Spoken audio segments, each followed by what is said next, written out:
দাওয়াতের ফলশ্রুতি। বিগত নবীগণের যে দুরবস্থা হয়েছিল, ইলিয়াস এর ভাগ্যে তার ব্যতিক্রম হয়নি। তিনি ইসরায়েলের শাসক আখিয়াব ও তার প্রজাবৃন্দকে দেবমূর্তির পূজা করতে নিষেধ করলেন এবং এক আল্লাহর প্রতি ইবাদতের আহ্বান জানালেন। কিন্তু একজন হকপন্থী ব্যক্তি ছাড়া কেউ তার কথায় কর্ণপাত করল না।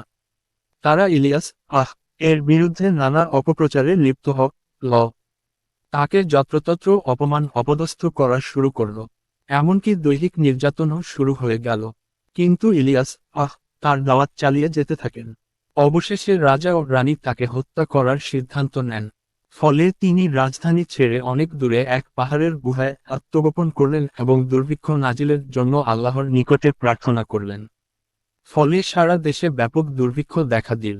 ইলিয়াস মনে করলেন দুর্ভিক্ষ দূর করার জন্য তিনি যদি তাদেরকে যা প্রদর্শন করেন, তাহলে হয়তো তারা শিরক বর্জন করে তাওহীদ কবুল করবে এবং এক আল্লাহর ইবাদাতে ফিরে আসবে।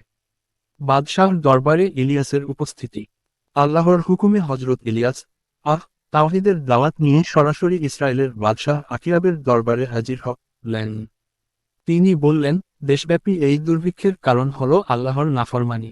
তোমরা নাফরমানি থেকে বিরত লিয়ে আযাব দূর হতে পারে। তোমরা বলে থাক যে তোমাদের দেবতার নাকি 450 নবী আছে।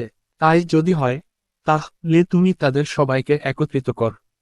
তারা এই দুর্ভিক্ষ দূর করার জন্য দেবতার নামে কুরবানি করুক। আর আমি একই উদ্দেশ্যে আল্লাহর নামে কুরবানি পেশ করি।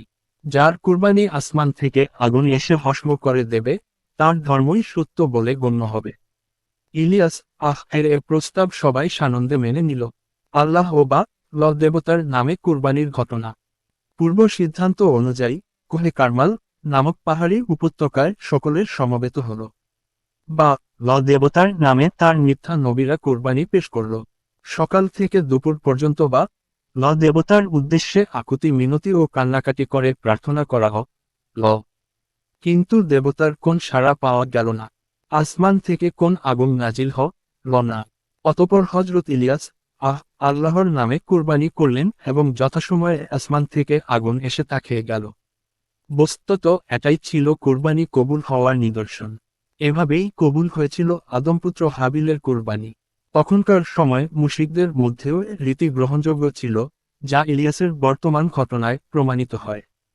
আসমান থেকে আগুন এসে কুরবানি কবুলের এই অভাবনীয় দৃশ্য দেখে অনেকের সাথে সাথে সিজদায় পড়ে গেল এবং ইলিয়াসের দিন কবুল করে নিল। সকলের নিকটে ইলিয়াস এর সত্যতা স্পষ্ট হয়ে গেল। কিন্তু পূজারী কথিত ধর্মনেতারা তাদের জিদের উপরে অটল রইল। এইসব মিথ্যা নবীরা ও তাদের স্বার্থান্ত অনুসারীরা ঈমান আনল না। ইলিয়াস কে পুনরায় হত্যার ষড়যন্ত্র। ওদিকে আকিয়াবের স্ত্রী ইখুবিল হজরত ইলিয়াস কে পুনরায় হত্যার চক্রান্ত শুরু করে দিল।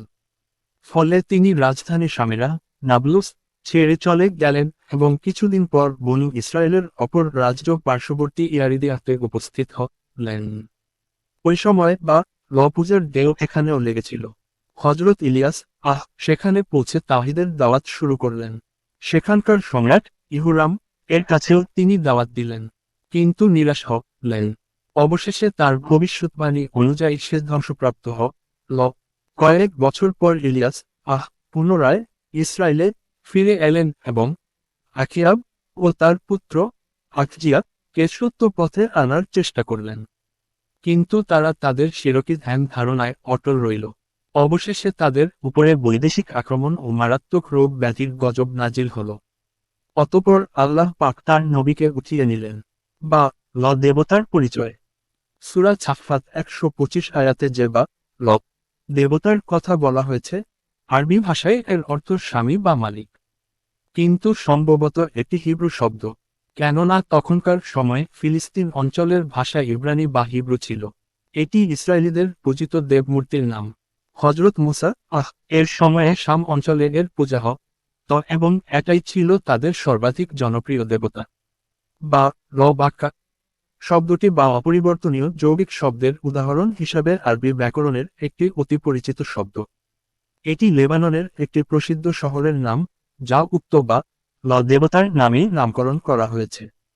কারু কারু মতে জাহেলি আরবদের প্রসিদ্ধ দেবমূর্তি খোবল এই বা লেরি অপর নাম। মক্কার খুজা আহগোত্রের নেতা আমর বিন লুহাই সর্বপ্রথম সিরিয়া থেকে বহুমূল্যের বিনিময়ে এই মূর্তি নিয়ে এসে বা গৃহে স্থাপন করেন এবং জনগণকে এই বলে